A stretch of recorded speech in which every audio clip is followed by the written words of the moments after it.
बिस्मिल्लाहिर्रहमानिर्रहीम। ईगल की आवाज़ के प्यारे और मुअज़्ज़ज़ नाज़रीन, अस्सलामु अलैकुम वरहमतुल्लाहि वबरकातुह। जब अल्लाह पाक किसी इंसान से मोहब्बत करता है तो इस पर यह चार निशानियां ज़ाहिर होती हैं कि अल्लाह ताला इससे नाराज़ है या फिर राज़ी है। लेकिन सवाल तो ये पैदा होता है कि इंसान को कैसे पता चले कि अल्लाह ताला की पाक ज़ात इससे राज़ी है या नहीं। तो आज हम इसी के बारे में बात करेंगे कि जब अल्लाह ताला किसी इंसान से राज़ी होता है तो इस इंसान पर वो कौन सी चार निशानियां हैं जो जाहिर होती हैं, जिससे इस इंसान को समझ आना चाहिए कि अल्लाह ताला की ज़ात इससे राज़ी है। हज़रत मूसा अलैहिस्सलाम कोहे तूर पर अल्लाह ताला से हम कलाम हुआ करते थे, यानी कि अल्लाह ताला से बातें किया करते थे। इन्होंने अल्लाह ताला से फरमाया कि ए मेरे माबूद, तेरे राज़ी होने की निशानियां क्या हैं? तो खालिक़े कायनात ने फरमाया, ए मूसा, जिस बंदे से मैं खुश होता हूं तो मेरे राजी होने की सबसे पहली निशानी यह है कि मैं इसके घर बेटी जैसी रहमत को भेज देता हूं। जिस घर में बेटी पैदा हो तो समझ लेना कि उस बंदे से मैं राजी हूं।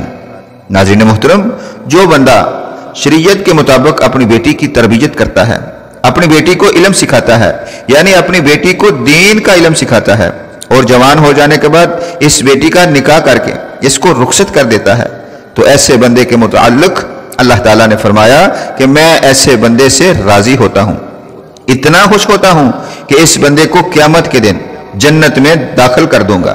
सुभान अल्लाह। याद रहे, इस बात की वजाहत हमें हदीस नबवी से भी मिलती है कि हजरत मोहम्मद मुस्तफ़ा सल्लल्लाहु अलैहि वसल्लम ने इरशाद फरमाया है कि मेरे सहाबा, जिस बंदे की 3 बेटियां हों, इनकी अच्छी तरह परवरिश करे, तीनों बेटियों को कुरान सिखाए, हलाल का लुकमा खिलाकर इन तीनों बेटियों को जवान करे, और जवान करने के बाद मेरी शरीयत के मुताबिक अपनी बेटियों का निकाह करके इनको रुखसत कर दे, तो मुझे कसम है अल्लाह की, जिसके कब्ज़े कुदरत में मेरी जान है, वो बंदा मुझे इतना पसंद है कि क़यामत के दिन जब नफ्सा नफ्सी का आलम होगा और वो 3 बेटियों का बाप और मैं जन्नत में इस तरह दाखिल होंगे जिस तरह ये दोनों उंगलियां आपस में मिली हुई हैं। अभी रसूल खुदा सल्लल्लाहु अलैहि वसल्लम ये बात सुना ही रहे थे कि एक शख्स खड़ा हुआ और अर्ज करने लगा, या रसूल अल्लाह सल्लल्लाहु अलैहि वसल्लम, जिनकी 3 बेटियां होंगी वो तो आपके साथ जन्नत में चला जाएगा, और जिनकी 2 बेटियां होंगी तो वो कहां जाएंगे?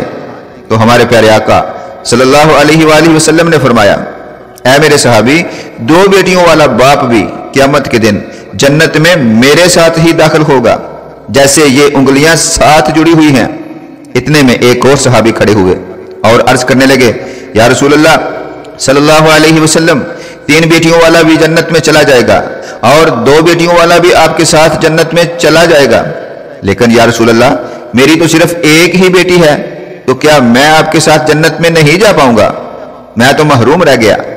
आप सल्लल्लाहु अलैहि वसल्लम ने फरमाया, अगरचे जिस शख्स की एक बेटी ही होगी, अगर वो अपनी बेटी को हलाल का लुकमा खिलाए और अपनी बेटी को जवान करे और दीन की तालीम दे और इसका निकाह करके इसकी रुखसती करे, तो एक बेटी वाला भी क़यामत के दिन जन्नत में मेरे साथ होगा, जैसे ये दोनों उंगलियां एक दूसरे के साथ जुड़ी हुई हैं।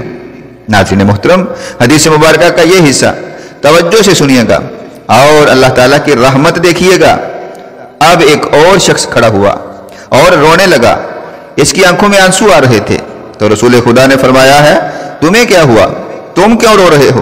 तो वो कहने लगा, या रसूलुल्लाह सल्लल्लाहु अलैहि वसल्लम, मैं तो इस नेमत से महरूम रह गया हूं। तो रसूलुल्लाह सल्लल्लाहु अलैहि वसल्लम ने फरमाया, बताओ तो सही क्या हुआ है? तो वो शख्स कहने लगा, या रसूलुल्लाह सल्लल्लाहु अलैहि वसल्लम, मेरी तो एक भी बेटी नहीं है, तो फिर मैं कहां आपके साथ जन्नत में जा पाऊंगा? तो सरवर कौनैन ने फरमाया, ऐ शख्स, क्या तुम्हारी बहन है? उस शख्स ने कहा, जी हां या रसूलुल्लाह, मेरी एक बहन है। तो रसूलुल्लाह ने फरमाया, अपनी बहन के मुंह में हलाल का लुकमा डालो, अपनी बहन की परवरिश करो, इसको दीन की तालीम दो, इसका शरीयत के मुताबिक निकाह करके इसे रुखसत कर दो, तो कसम है रब्बे जुल जलाल की, क़यामत का दिन होगा, नफ्सा नफ्सी का आलम होगा, और तू और मैं जन्नत में ऐसे होंगे जैसे ये 2 उंगलियां एक दूसरे के साथ जुड़ी हुई हैं। ईगल की आवाज़ के प्यारे और मुअज़्ज़ज़ नाज़रीन, ये है बेटी की शान और मर्तबा। बेटी अल्लाह ताला की रहमत होती है और अल्लाह ताला के राजी होने की पहली निशानी है। फिर अल्लाह ताला ने हजरत मूसा अलैहिस्सलाम से फरमाया कि ए मूसा, मेरे खुश होने की दूसरी निशानी ये है, जिनसे मैं राजी होता हूं तो दौलत सखी लोगों के हाथों में दे देता हूं, और जब सखी लोगों के हाथ में पैसा आ जाता है तो फिर इसके आस पास वाले भी खुशहाल, अमन और सुकून और चैन से रहते हैं, और मेरा हर बंदा खुश नजर आता है। याद रहे, अगर हुकूमत करने वाले नेक लोग हों तो समझ लेना कि इस कौम पर अल्लाह ताला राजी है। हजरत मूसा अलैहिस्सलाम को अपने खुश होने की, अपनी राजी होने की तीसरी निशानी यह बताई गई कि एक शख्स के माँ बाप उससे राजी हों तो समझ आना मैं भी उससे राजी हूं, और उस शख्स से उसके माँ बाप राजी नहीं तो अल्लाह ताला उस शख्स से राजी नहीं है। नाज़रीन मोहतरम, आप अपने आसपास देखें, अपने आसपास नजर दौड़ाएं, आपके मोहल्ले में या आपकी बस्ती में कोई ना कोई ऐसा शख्स जरूर होगा कि जिस घर में उस शख्स से उसके माँ बाप राजी होते हैं, खुश होते हैं, तो ऐसा शख्स हमेशा अपनी जिंदगी में कामयाबी हासिल करता है। और कहीं ना कहीं आपके आसपास कोई ऐसा शख्स भी होगा जिससे उसके माँ बाप राजी नहीं होते, ना खुश होते हैं, वो अपने माँ बाप की फर्मा बरदारी नहीं करता, तो ऐसा शख्स अपनी जिंदगी में हमेशा नाकाम ही रहता है। इसके काम होते होते रुक जाते हैं और रिज़्क में कमी होने लगती है।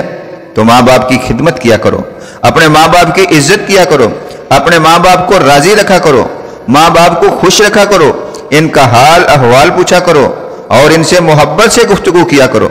अगर माँ बाप तुमसे नाराज हैं, ना खुश हैं, तो इन्हें राजी करो, इनसे माफी मांगो और माँ बाप को राजी रखा करो।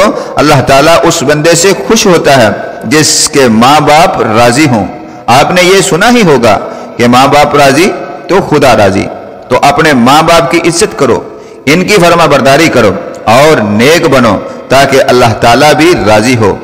फिर अल्लाह ताला ने हजरत मूसा अलैहिस्सलाम से फरमाया और अपने खुश होने की चौथी निशानी यह बताई, मैं उस बंदे से खुश होता हूं जिस बंदे से मैं राजी होता हूं जब सर्दियों का मौसम आता है, जब रातें ठंडी होती हैं और ऐसे मौसम में हर बंदा नरम गरम बिस्तरों में खोया हुआ होता है और सुकून की सांसें लेता है। तो सर्दी की रात का दूसरा पहर आता है, तो सर्दी की रात के दूसरे पहर सर्दी ज्यादा बढ़ जाती है। जब रात के इस पहर मेरा जो बंदा इस सर्दी में उठता है और वो ठंडे पानी से वुजू करता है और वो मेरी इबादत में अपने सर को मेरे सामने झुकाता है, मेरी मोहब्बत में अपने सर को झुकाता है, ऐसे शख्स से भी मैं हमेशा राजी रहता हूं। सुभान अल्लाह। तो नाज़रीन मोहतरम, कुछ लोग ये समझते हैं कि अल्लाह ताला ने जिन लोगों को दौलत से नवाजा है, किसी को इज्जत से नवाजा है, जिनका बड़ा बड़ा कारोबार है, बड़ी बड़ी गाड़ियां हैं, जिनके बड़े बड़े घर हैं, तो ऐसे शख्स से अल्लाह पाक खुश है। लेकिन ऐसा नहीं है, कभी होता भी है राजी, ये एक अलग मजमून है कि इसका इम्तिहान लेता है और इसको आजमाता है। पैसा दौलत ये सारी चीजें देकर अल्लाह ताला जो चाहे वो कर सकता है, लेकिन आजमाता है। याद रहे, गाड़ी, बंगला, इज्जत, कारोबार, पेशा, पैसा, दौलत, ये सारी चीजें अल्लाह ताला के राजी होने की या खुश होने की निशानियां नहीं हैं। ये चीजें तो हर वो इंसान हासिल कर सकता है जो इन चीजों के लिए दिन रात मेहनत करता है। आप हजरत इब्राहीम अलैहिस्सलाम की जिंदगी देखिए। हजरत इब्राहीम अलैहिस्सलाम अकेले जो अल्लाह पर ईमान रखते थे, जो बुतों की पूजा नहीं करते थे, इसलिए उनके चचा भी उनके खिलाफ हो गए, उन्हें आग में डाला गया, इनके लोग इनके खिलाफ हो गए। सोचो, अगर अल्लाह ताला के ऐसे मुकर्रब अंबिया पर अल्लाह की तरफ से ऐसी ऐसी आजमाइशें आई हैं, फिर हम तो आम इंसान हैं। और हजरत इब्राहीम अलैहिस्सलाम ने अल्लाह ताला पर यकीन के साथ, सब्र के साथ, अल्लाह की रजा समझकर आई हुई आजमाइशों पर पूरा उतरे। तो अल्लाह ताला फरमाता है, इन्नहु कान सिद्दीकन नबिय्या, यानी मेरा इब्राहीम मेरा सच्चा नबी है। सुभान अल्लाह। और आज हम ये कहते हैं कि जिस शख्स के पास अच्छा कारोबार है, दौलत है, बड़ी गाड़ियां हैं, बड़े बंगले हैं, बड़ी जमीनें हैं, बड़ी जायदादें हैं, अल्लाह उनसे मोहब्बत करता है, ऐसा नहीं है। बल्कि अगर आप सही हैं, आपका जिस्म सही सलामत है, आपके घर में रहने वाले आपके माँ बाप सही सलामत हैं, आप हलाल कमाते हो, تو بھی اللہ تعالیٰ آپ سے راضی ہوتا ہے، خوش ہوتا ہے۔ یہ بھی اللہ تعالیٰ کی نعمتیں ہیں جو اللہ تعالیٰ نے آپ سے راضی ہو کر آپ کو دی ہیں۔ سنیے، حضرت ایوب علیہ السلام کو اللہ تعالیٰ نے بہت ساری دولت بھی دی تھی، لیکن ان سے وہ دولت واپس لے کر ان کا امتحان لیا۔ حضرت یوسف علیہ السلام کو پہلے غلام بنا کر زندان میں ڈالا گیا، پھر اللہ تعالیٰ نے انہیں وہاں سے نکال کر مصر کا بادشاہ بنا دیا۔ ہمارے نبی حضرت محمد صلی اللہ علیہ وسلم فاقے کیا کرتے تھے، کتنے دنوں تک، تو آپ صلی اللہ علیہ وسلم کے گھر میں چولہا نہیں جلا کرتا تھا۔ حضرت امام حسین رضی اللہ تعالیٰ عنہ سے کتنی بڑی بڑی قربانی لی گئی۔ تو اللہ تعالیٰ ہر شخص کو الگ الگ طرح سے آزماتا ہے، الگ الگ چیزوں سے آزماتا ہے۔ کسی کو دولت دے کر آزماتا ہے تو کسی سے دولت لے کر آزماتا ہے۔ اللہ تعالیٰ قرآن میں فرماتا ہے کہ بے شک ہم تمہیں آزمائیں گے اور ضرور آزمائیں گے، بس کامیابی اس کے لیے ہے جو اللہ تعالیٰ کی آزمائشوں پر ثابت قدم رہے۔ آخر میں آئیں مل کر دعا کرتے ہیں، اللہ تعالیٰ ہم سب سے راضی ہو، اور اگر کبھی ہماری آزمائش آئے تو اللہ تعالیٰ ہم سب کو ثابت قدم رہنے کی توفیق عطا فرمائے۔ کمنٹس باکس میں آمین ضرور لکھ دیا کریں تاکہ آپ کی دعا کی گواہی جمع ہو جایا کرے۔ دعا ہے آپ جہاں رہیں خوش رہیں، اللہ تعالیٰ ہم سب کا حامی و ناصر ہو۔ ملتے ہیں انشاءاللہ نیکسٹ ویڈیو میں۔ السلام علیکم۔